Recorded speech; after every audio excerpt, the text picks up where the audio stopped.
हमारा बड़ी बढ़िया ऊपर हम कहाँ सब लोग। हाँ ये समझो हम वृंदावन में बैठे हैं ताली बजाते हुए झूमते हुए। हाँ देखो महाराज जी को कितनी बड़ी लगन है? हाँ बहुत सुंदर।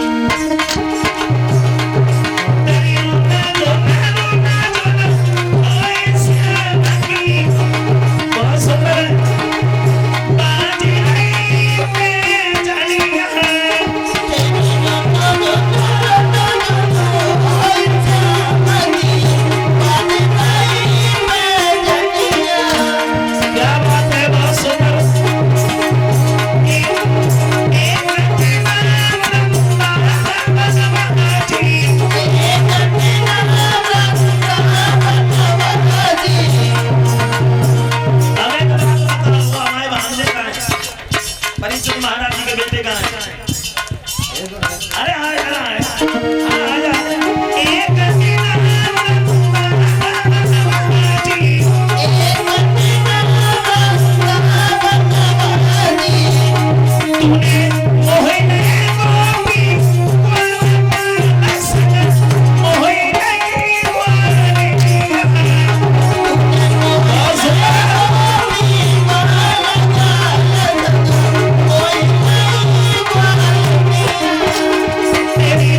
तो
ने केवल माया रचाई है नारद का घमंड दूर करने के लिए।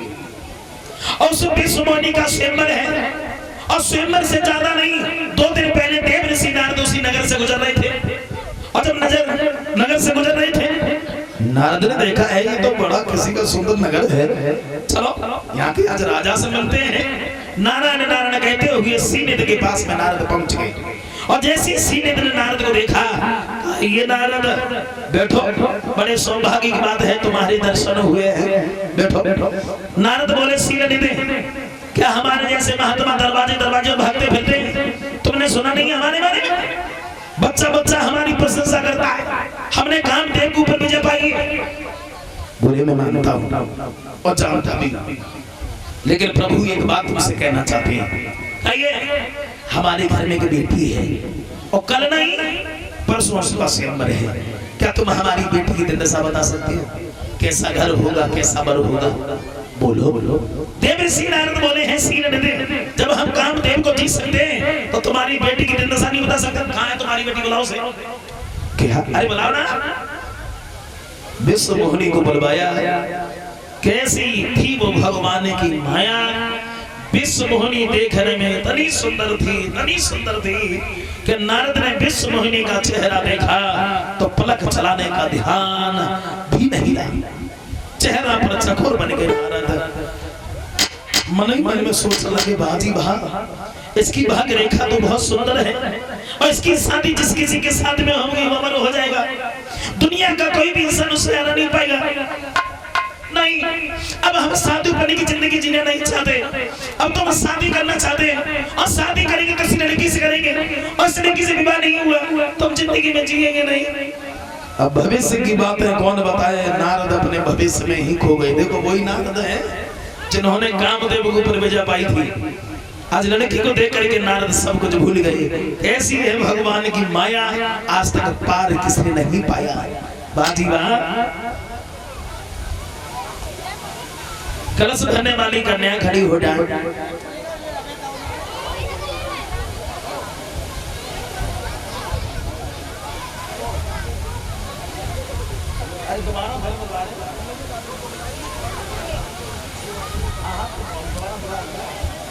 कलश भरने वाली कन्या आ जाए। दशरथ बोले विश्वामित्र मेरी बात सुनो,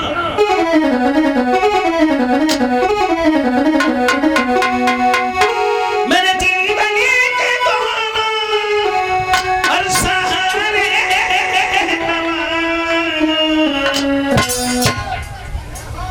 अवध मांग लो, अवध मांग लो, राम प्यारे मांगो, अवध मांग लो।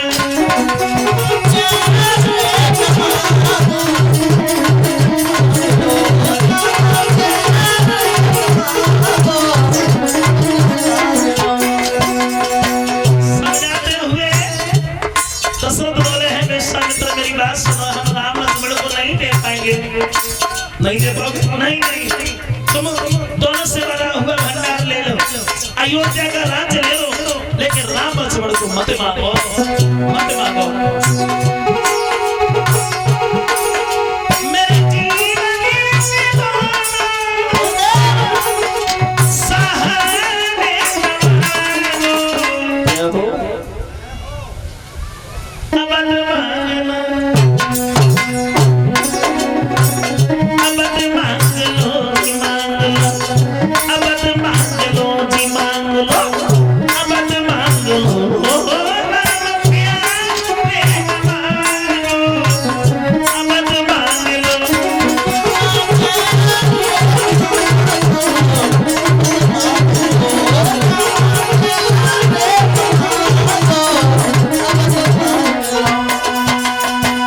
दशरथ बोले हैं विश्वामित्र राम लक्ष्मण को हम नहीं दे पाएंगे। दशरथ बहुत समझाते रहे, लेकिन विश्वामित्र ने एक भी बात दशरथ की नहीं मानी, और जब एक भी बात नहीं मानी तो दुखी होकर के दशरथ ने राम लक्ष्मण को भेज दिया विश्वामित्र के साथ में। अब चले मर्यादा पुरुषोत्तम श्री राम लघु भ्राता लक्ष्मण गुरु विश्वामित्र के साथ में, और जब विश्वामित्र के साथ में चले आगे को बढ़ते हुए जा रहे हैं, लेकिन जिस रास्ते से भगवान जा रहे थे सामने जब नजर पड़ी है तो भगवान ने कुछ देखा। क्या देखा? कि सामने से विशाल पहाड़ जैसी स्त्री आ रही है, पहाड़ जैसी स्त्री। तो राम ने सवाल किया, गुरुदेव ये विशाल पहाड़ जैसी स्त्री कौन है ये, और मैं ये क्या देख रहा हूँ? तो विश्वामित्र बोले हैं, बेटा राम यही है राक्षसी ताड़िका जो संत भक्तों दीन दुखियों को सताती है। मतलब तो विश्वामित्र बोले, सुनो बेटा राम, तो कौसे के गई श्री राम सुनो, और राक्षसी ताड़िका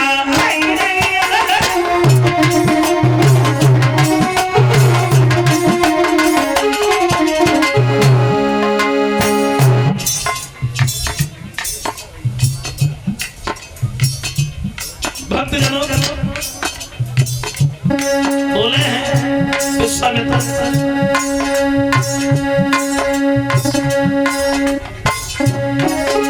कौन सी गई श्री राम सुनो, राक्षसी ताड़िका आई है, जिनके कारण बोले ब्रह्मा की,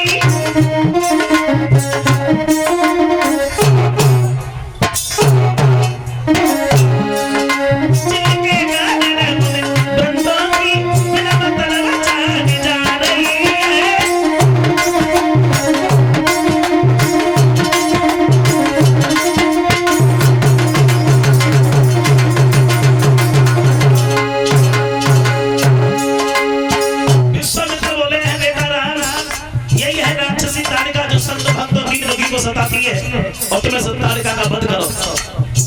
राम बोले, गुरुदेव ताड़िका का वध? बोले इसका वध करो।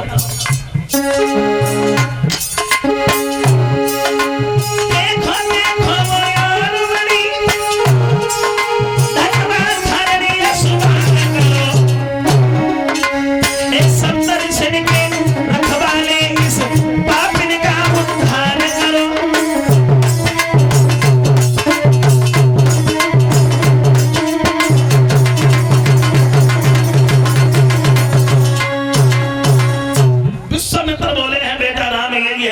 ताड़िका जो संत भक्तों दीन दुखियों को सताती है और तुम्हें इस ताड़िका का वध करो। तो राम बोले, गुरुदेव ये ताड़िका राक्षसी जरूर है, मैं मानता हूँ, लेकिन ये अबला है और बहादुर लोग कभी अबला पर हाथ नहीं उठाते, हम इसे नहीं मारेंगे। विश्वामित्र बोले हैं, बेटा राम अबला सबला हो जाती है जब वो अपनी सी पर आती है, तुम इस ताड़िका का वध करो। तो गुरुदेव जी के कहने के आधार पर भगवान श्री राम ने जिंदगी में पहली बार एक ही बाण में उस ताड़िका का वध किया है। और जब ताड़िका का वध किया है तो विश्वामित्र बोले हैं, बेटा राम अब हम आश्रम की ओर चलेंगे। अब विश्वामित्र जो है वह पहुंचे हैं आश्रम पर, लेकिन विश्वामित्र बोले हैं, राम एक बात हमारी सुनो। कहो कहो। अब हमें यज्ञ करना चाहते हैं। राम बोले, अगर यज्ञ करना चाहते हो तो यज्ञ कर लो। विश्वामित्र बोले, एक मुसीबत है। कौन सी मुसीबत? विश्वामित्र समझाते हैं, बेटा राम जब हम यज्ञ की शुरुआत करते हैं तो स्वाहा स्वाहा की धुन सुनकर के राक्षस लोग मनाते हैं, हमारा यज्ञ पूर्ण नहीं होने देते हैं राम। लेकिन तुम एक काम करो, तुम दोनों भाई यज्ञ की रक्षा करने के लिए तैयार हो जाओ। राम बोले हैं, गुरुदेव अगर ऐसी बात है तो तुम चिंता मत करो, आप यज्ञ की शुरुआत करो, हम दोनों भाई यज्ञ की रक्षा करने के लिए तैयार हैं। यज्ञ जब शुरुआत हुआ है और जैसी सुहा सुहा की धुने राक्षसों के कान में पड़ी तो यज्ञ का विनाश करने के लिए राक्षस लोग दौड़ पड़े। परिणाम ये हुआ, वहां तो सुहा सुहा की आवाज राक्षसों के कानों में पड़ी तो राक्षस लोग भाग खड़े हुए।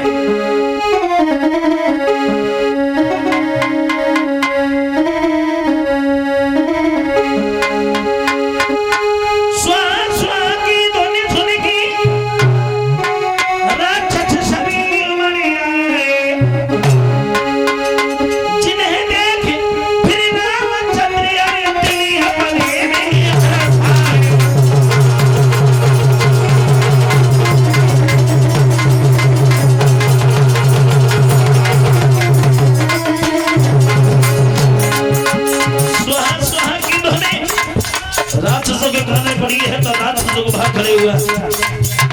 राम बोले हैं न चिंता घबराने की जरूरत नहीं है। तो ध्यान रखना भागवत श्रोताओं, भगवान श्री राम ने जब बाण छोड़े, आहा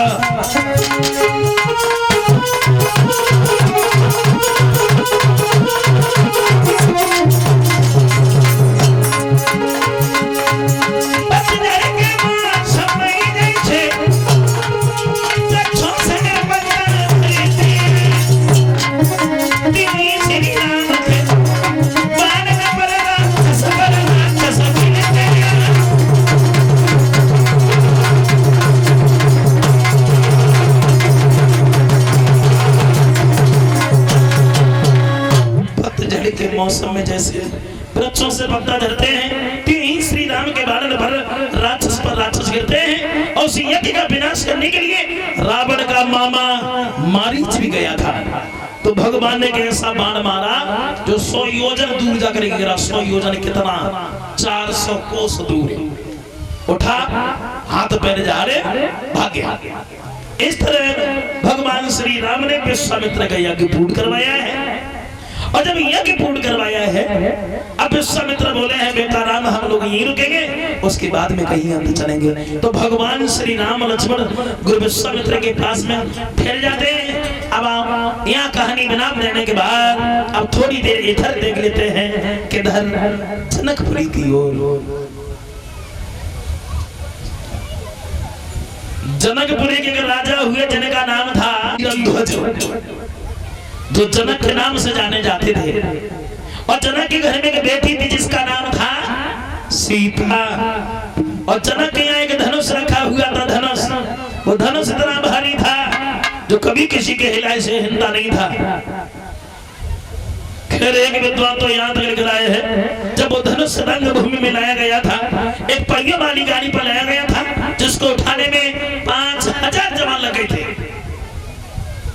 सुखाए का बना हुआ धनुष था, लोहे का था कि तांबे का था कि सिल्वर का था कि पीतल का था। ये धनुष काय का था? देखो ये धनुष ना तो लोहे का था, ना तांबे का था, ना सिल्वर का था, ना पीतल का था। ये धनुष जो था दधीच महात्मा की रीढ़ की हड्डी का बना हुआ धनुष था।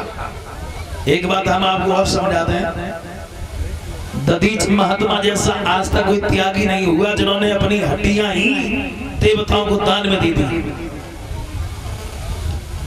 ये दधीच महात्मा कौन थे? ये दधीच महात्मा जो थे अनसुईया की छोटी बहन नंदनी कन्या थे। और ये अनसुईया कौन थी?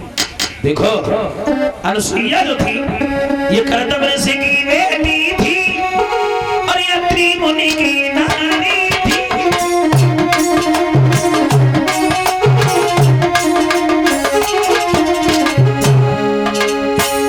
ये अनसुईया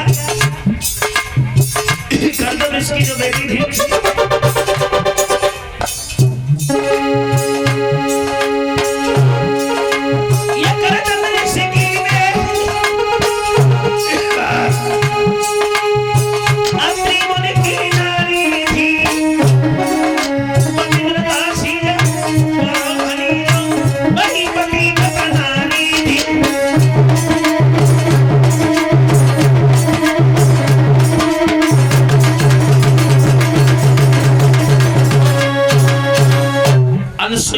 छोटी बहन नंदनी के लड़का थे। ये दधीच उन्हीं की हड्डी को बना हुआ था ये धनुष, जो कभी किसी के हिलाए से हिलता नहीं था। लेकिन वही धनुष एक दिन सीता जी ने उठा लिया। कितनी उम्र में? सीता जी ने जब धनुष उठाया था तब सीता की उम्र 5 साल 5 महीना 7 दिन की थी। तब 7-7 रुपया ऋतिक यादव उनकी तरफ से आए हैं, सुनना चाहते हैं चप्पल एड़ीदार मंगाऊंगी।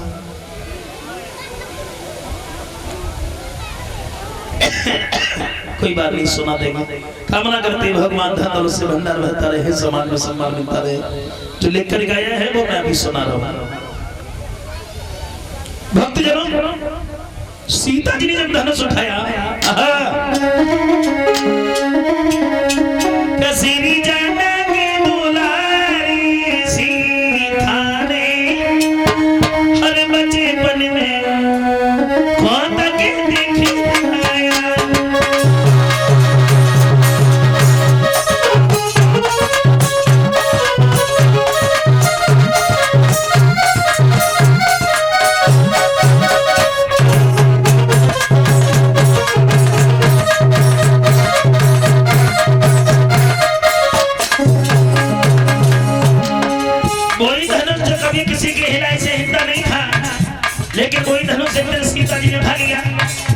साल 5 महीना 7 दिन की उम्र में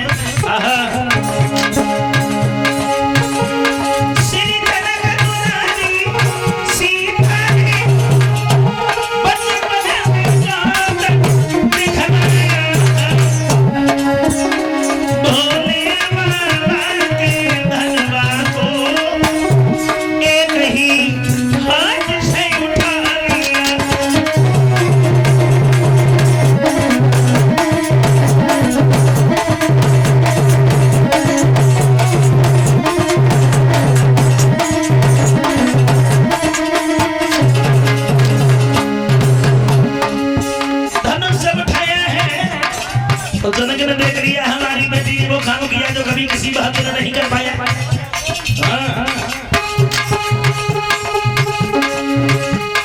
देखा जब जनक राजनी सीता धनुष उठाया दरबार में तुरंत पहुंची गई सब कोई बचन सुनाया।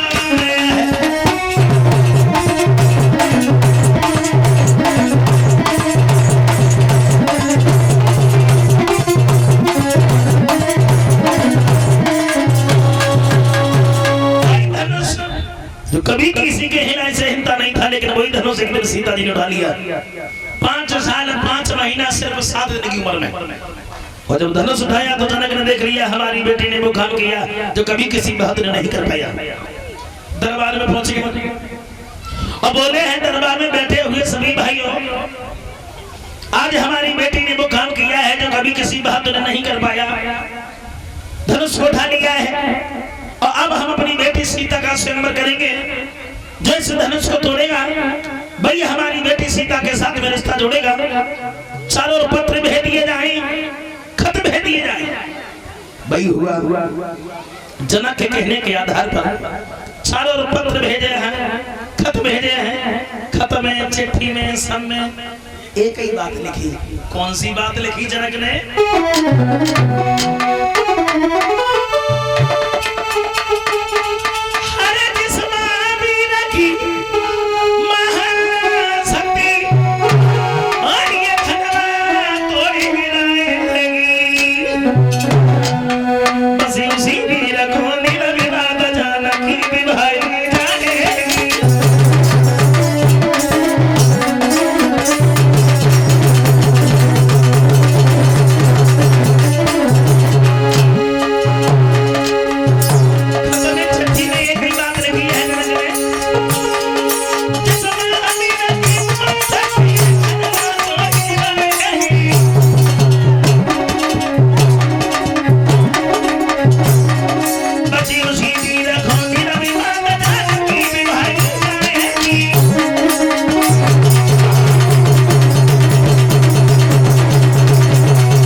चारों पत्र भेज दिए जाए, खत भेज दिए जाए।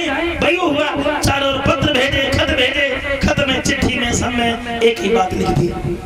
राजाओं के पास में खत पहुंचे, चलिए उस धनुष को तोड़ने के लिए और सीता से रिश्ता जोड़ने के लिए। लेकिन भागवत श्रोताओं, विश्वामित्र को खबर मिल गई कि जनकपुरी में सीता का स्वयंवर है। अब विश्वामित्र बोले बेटा राम कहिए अब हम जनकपुरी की ओर चलेंगे। खबर जब मिली है तो वहां की बातें खबर से श्री जनक राज के नाम सुन कुआरा सुकना तुआला सिको गुरु के संग में श्री राम चले।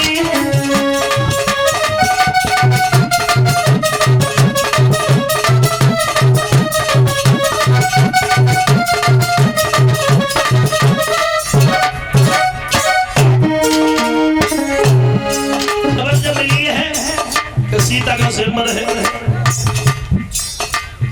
तो चले, लेकिन कब चले? आते खबर से मलकी श्री जनक राज के महल चले। कुआरा शुक्ला द्वादशी को गुरु के संग में श्री राम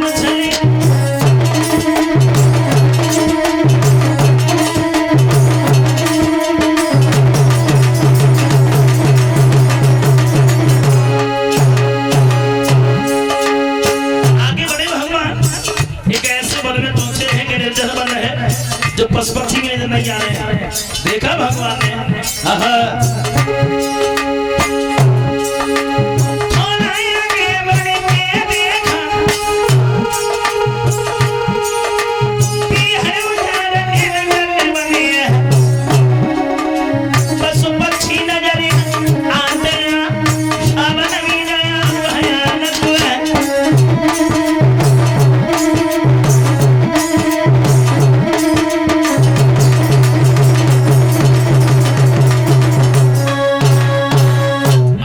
भगवान एक ऐसे वन में पहुंचे हैं कि निर्जन वन है जो पशु पक्षी नजर नहीं आ रहे हैं। भक्त जनों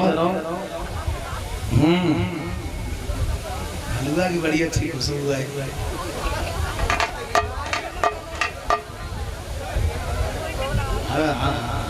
नंबर तो हम लगाएंगे। भक्त जनों इधर बताया है श्री सुखदेव जी ने भगवान बने हैं तो क्या देखा है, बड़ी है पत्थर की स्त्री। तो राम बोले गुरुदेव ये पत्थर की स्त्री मैं क्या देख रहा हूँ, कौन है ये? विश्वामित्र बोले हैं बेटा राम ये गौतम ऋषि की पुत्री है, इनका नाम है अहिल्या। तो राम बोले गुरुदेव एक बात पूछे, पूछो ये पत्थर की कैसे हो गई? विश्वामित्र बोले बेटा राम गौतम ऋषि ने अहिल्या को श्राप दे दिया जिसने पत्थर की हो गई, श्राप दे दिया। हाँ क्यों दे दिया, सुनना चाहते हो? हाँ तो सुनो। ये अहिल्या देखने में बहुत सुंदर लगती थी। एक दिन इंद्र ने अहिल्या को बाग में फूल तोड़ते हुए जब देखा है तो अहिल्या जो थी अरे थी जो चंद्रवदन उजियारी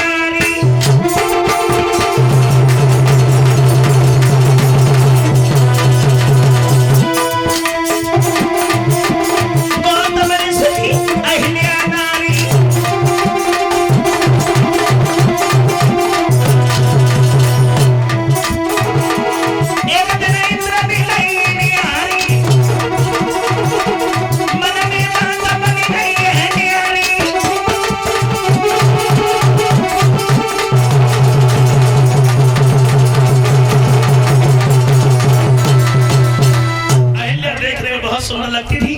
तो एक दिन इंद्र ने बाग में फूल तोड़ते हुए जब देखा तो इंद्र सोचने लगा है हम अहिल्या के साथ में छल करने के लिए कैसे करें। गौतम ऋषि सारे दिन तो घर पर बैठे रहते हैं, फिर दिमाग में आया कि चलो चंद्रमा के पास चलते हैं और चंद्रमा से मदद मांगते हैं। एक बात हम आपको और बता दें भागवत श्रोताओं, ये इंद्र चंद्रमा के पास ही क्यों गया और किसी के पास क्यों नहीं गया? देखो विचार उसी से मिलते हैं जो अपने विचारों का होता है, विचार उसी से मिलते हैं जो अपने विचारों का होता है। ये चंद्रमा भी गिरे हुए विचारों का था। चंद्रमा के 27 औरतें थी और 27 औरतें बांझ थी, लेकिन ये फिर भी अपनी गुरु बृहस्पति की पत्नी को भगा लाया था। तो ये गुण चंद्रमा के अंदर भी था। तो विचार उसी से मिलते हैं जो अपने विचारों का होता है। भक्तजनों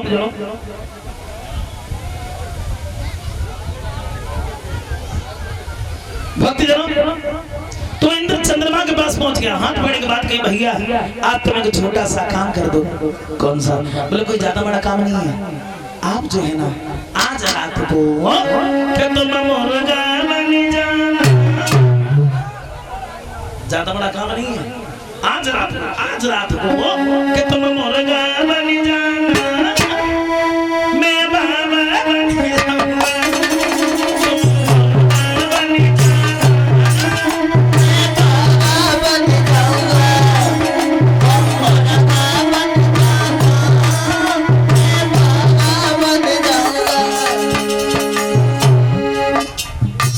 ये काम बढ़िया रहा तुम्हारा, आरती बदल बच जाते।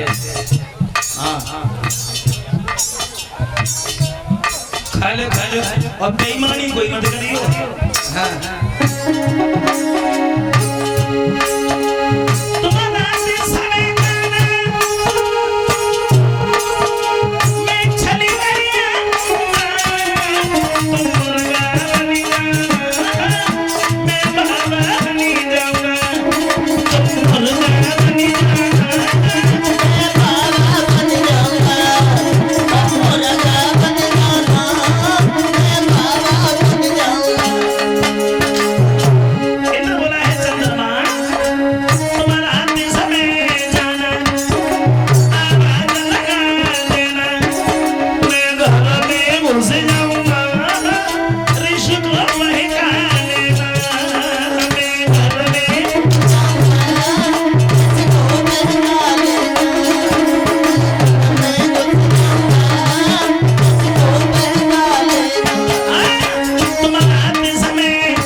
ने पूछा कि कहाँ चलोगे? चलोगे, चलो जल्दी। गौतम ऋषि के आश्रम पर जब दोनों पहुंचे हैं, और जब गौतम ऋषि के आश्रम पर जब दोनों पहुंचे हैं, चंद्रमा बोला है नहीं तो गौतम ऋषि का आश्रम है, बोले हाँ। अब आधी रात जब भई है, इंद्र बोला है चंद्रमा मुर्गा बनाना। चंद्रमा बोला इंद्र हमें कितना वक्त लगेगा भैया, तुम बाबा बनाना। अब देखो इंद्र महात्मा बन गया, चंद्रमा मुर्गा बन गया। अब मुर्गा बन करके चंद्रमा बैठा रहा। हुआ क्या? अरे होना क्या था, वहां जब अभी दिया थी अनाथ कोई आ गई आवाज लगाई।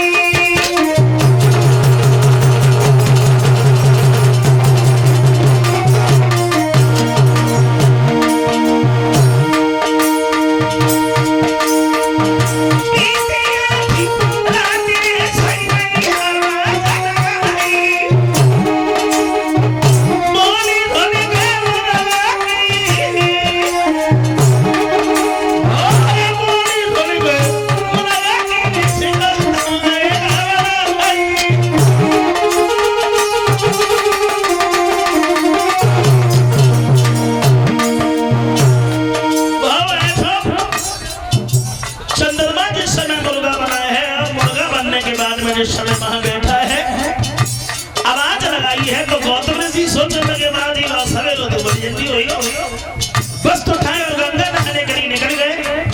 इंद्र को मौका मिल गया, इंद्र घर में घुस गया। हुआ ये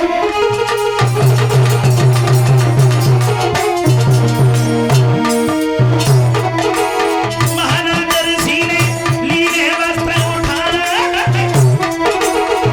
गंगा नहाने की गौतम ने लीली सीधा नहाए।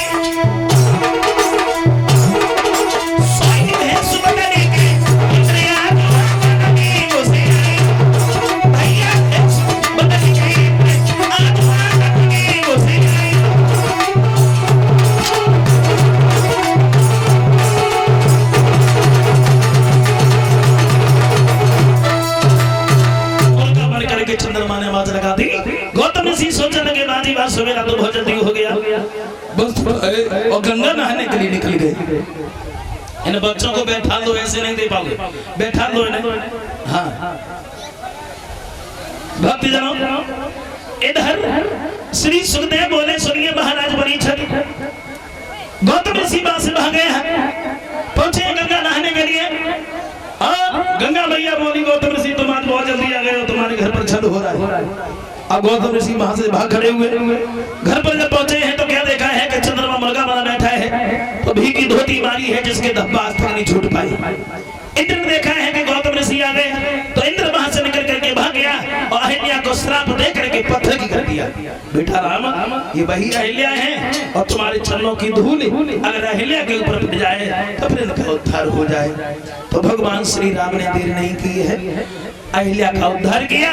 और जब अहिल्या का उद्धार किया है तो विश्वामित्र बोले हैं बेटा राम, अब हम जनक के फूलबाग की ओर चलेंगे, फूलबाग की ओर। ये 101 रुपया सूबेदार सुनील यादव एटा उनकी तरफ से आए, सुनना चाहते हैं। बिछुआ पर रूठी मारे तो हम क्या करें। चलो मैं सुना दे रहा हूँ एक एक लाइन। सबसे पहली लाइन जो लेकर के आई थी ये राठौर कैसेट में हमारे बड़े भ्राता जी ने ये लाइन गाई थी, वो एक लाइन में सुना दे रहा हूँ आप लोगों को।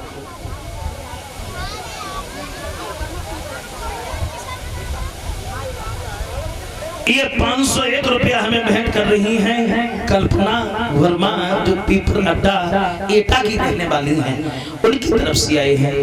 कल्पना वर्मा की तरफ से जो 501 रुपया हमारे पास में आए हैं, जो पीपल अड्डा एटा की रहने वाली हैं, 501 रुपया दे करके हमें सम्मानित कर रही हैं। कामना करते भगवान। अच्छा, जो हमारे परीक्षित महाराज जी हैं, जो कथा मालिक साहब हैं फौजी, उनके यहाँ मकान में रहती हैं, तो उनकी तरफ से कामना करते हैं भगवान धन दौलत से भंडार भरता रहे और धर्म के आगे हमें। हमारे बड़े भ्राता जी की लाइन गाई थी। एक पढ़ी लिखी स्त्री घर पर परिवार में पहुंच गई, तो एक दिन अपने पति से दौर पर ये बोले हम ऐसे नहीं रहेंगे। फिर कैसे रहोगे? थी तो बोली आओ ज्यादा नहीं एक लाइन में सुना दे रहा हूँ सिर्फ एक गजी सिलक की साड़ी रहने रेशम की सलवार वाले रेशम की रेडीमेड को होइट बनता मान की चंपल ये लाल मंगाऊंगी लाऊंगी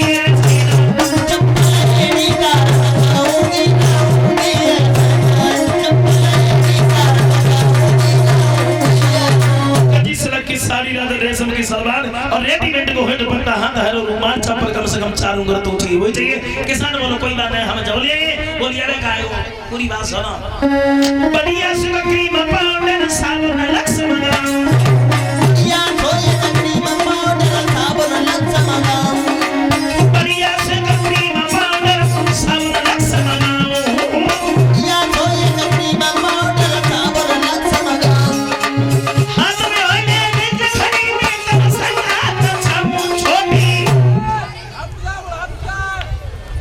छोटी कमर तक लटकाऊंगी लाऊंगी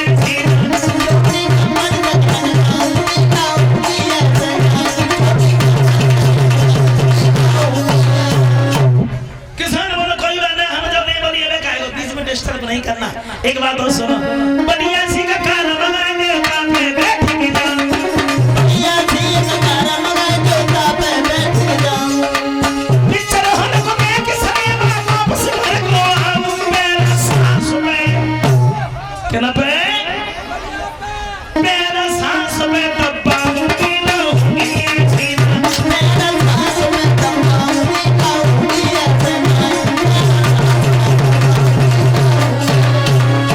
एक लाइन और बची है वो मैं अभी सुना रहा हूँ इधर भगवान श्री राम का वो भगवान जो है कि चले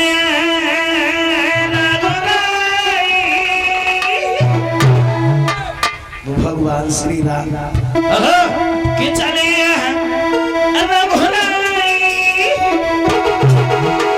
हर पहुंचे फूल बाग में जाई चले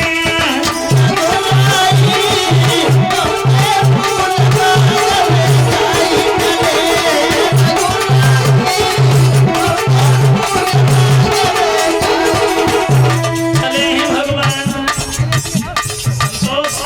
संतोष चले हैं भुलाई पहुंचे फूल बाग में जाई चले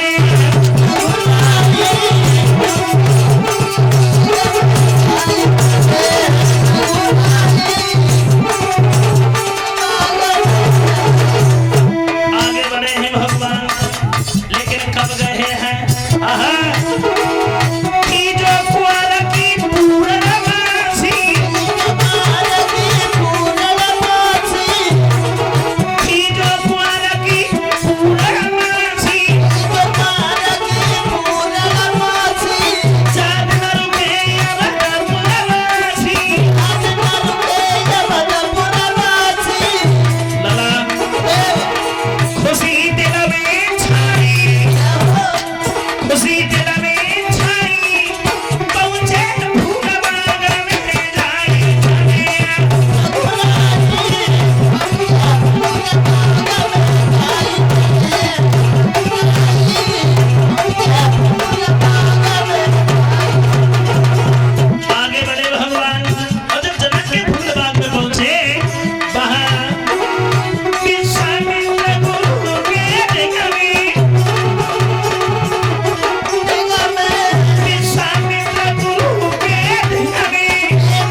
यहीं रुकेंगे, लेकिन एक बात सुनो, पूजा का समय हो रहा है और तुम दोनों भाई ऐसे फूल बाग में चले जाओ और फूल तोड़ने के बाद में तुरंत लौट करके आओ। राम बोले गुरुदेव अगर ऐसी बात है तो कोई बात नहीं, हम जा रहे हैं।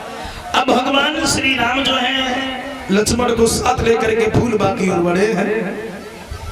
और जब फूल बाग की ओर बढ़े हैं, देखते हुए जा रहे हैं, बड़े सुंदर सुंदर फूल हैं, पुष्पों पर भ्रमण आक्रमण कर रहे हैं। और वहां के बने हैं तो क्या देखा है, एक सरोवर है और सरोवर के किनारे गिरिजा जी का मंदिर है। देखा भगवान ने वहां बड़ी रमणीक जगह है, तो भगवान बोले हैं लक्ष्मण हम थोड़ी देर यहीं बैठेंगे, उसके बाद में गुरुदेव जी के पास में चलेंगे। अब दोनों भाई मंदिर के पास में बैठ जाते हैं, जहाँ गिरिजा जी का मंदिर है। इधर दोनों भाई बैठे हैं और तब तक उधर से सीता जी चली हैं सहेलियों के साथ में, हाथ में पूजा की थाल लेकर के उसी फूल बाग की ओर। सीता जी जब बड़ी हैं आगे को,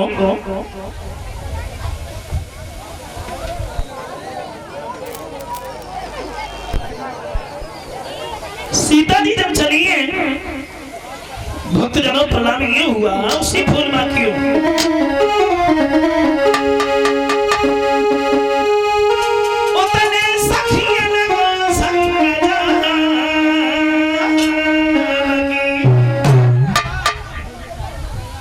सीता जी चली गई।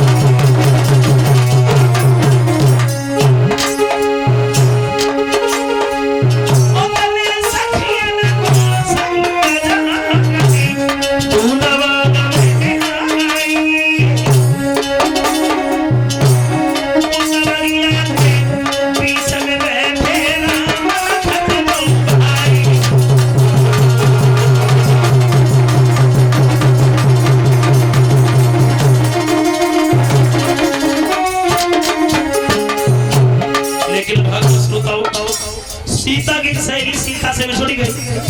अब पहुंच गई कहाँ, तो भगवान श्री राम लक्ष्मण बैठे हैं वहां।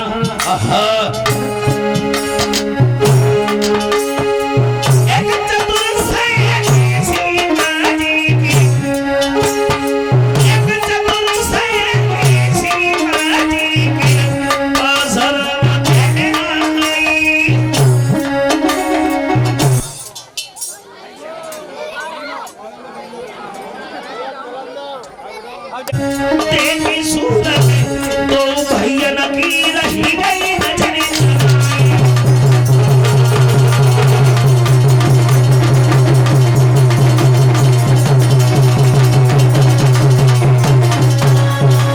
ये सीता उसी फूल बाग की, लेकिन सीता की सहेली सीता से बिछड़ गई और पहुंच गई कहाँ, जब भगवान श्री राम लक्ष्मण बैठे हुए हैं। और जैसे भगवान श्री राम की सूरत देखी, उन्हीं पर वापस लौट आई और सीता जी के पास में जाकर के पहुंच गई। दोनों हाथ जोड़े हैं, जिनका हम बरसों से गुणगान करते आए हैं, जिनका हम बरसों से नाम लेते आए हैं। अब मालूम पड़ता है भाई श्री राम इस बगिया में मौजूद है। अब तुम हमारे साथ में चलो। हमें तो ऐसा लगता है, कैसा, हमें तो ऐसा मालूम पड़ता है बहना सुना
सखी जिनका हम परसों से गुणगान करते आए हैं, अमान पड़ता है भाई श्री राम इस बगिया में मौजूद हैं और तुम हमारे साथ में चलो चलो चलो। अब सीता जी वहां से चली, प्रभु राम के पास में जाकर के पहुंची, और जब प्रभु राम के पास में पहुंची और जैसी सीता ने श्री राम की सूरत देखी है और राम ने सीता की सूरत देखी है, तो एक दूसरे की ओर देख रहे हैं लेकिन के कुछ नहीं पा रहे हैं। तो तुलसीदास जी बोल पड़े, देखे राम छवि सी मति अटकी और सी छवि देखे राम मति भटकी। कैसी दशा हुई मालूम है? गूंगा स्वाद जिन सकई न बहानी।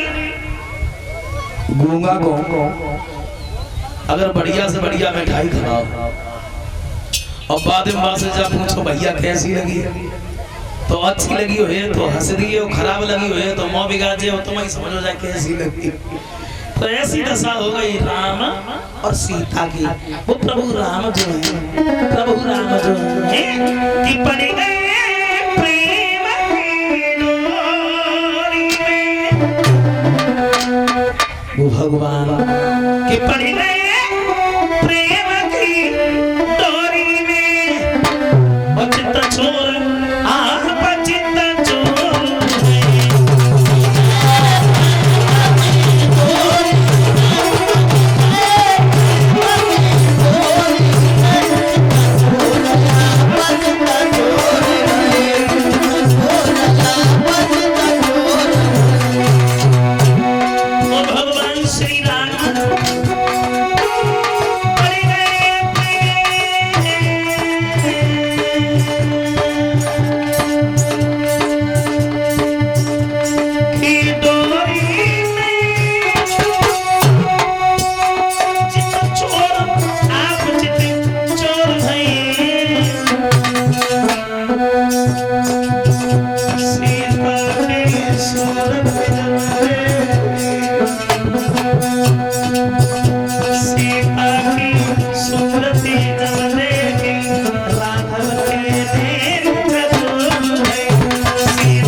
भगवान श्री राम जो हैं एक दूसरे की ओर देख रहे हैं लेकिन कह कुछ नहीं पा रहे हैं। इधर सीता जी ने गिरिजा जी की तपस्या की है, वरदान प्राप्त किया है, अपना घर वापस लौट आई। भगवान श्री राम जो हैं फूल तोड़ने के बाद में गुरु विश्वामित्र के पास में वापस पहुंच जाते हैं। इधर सीता का स्वयंवर है, जनकपुरी एक नव दुल्हन की तरह सजाई गई है। बड़े बड़े बहादुर पहुंच गए हैं रंगभूमि में जहाँ धनुष रखा हुआ है। धनुष को तोड़ने के लिए और सीता से रिश्ता जोड़ने के लिए जनक को खबर मिली है कि विश्वामित्र फूल बाग में रुके हैं, तो बड़े सम्मान के साथ बुलवाया है उसी रंगभूमि में जहाँ धनुष रखा हुआ है। आइए देखते हैं आगे, लेकिन जो नाम लेकर के आइए वो मैं सुनाऊंगा बाद में। उससे पहले छोटा सा कीर्तन ताली बजा करके, आज बहुत देर हो गई। हाँ, ताली बजा करके बोलेंगे सभी सज्जन।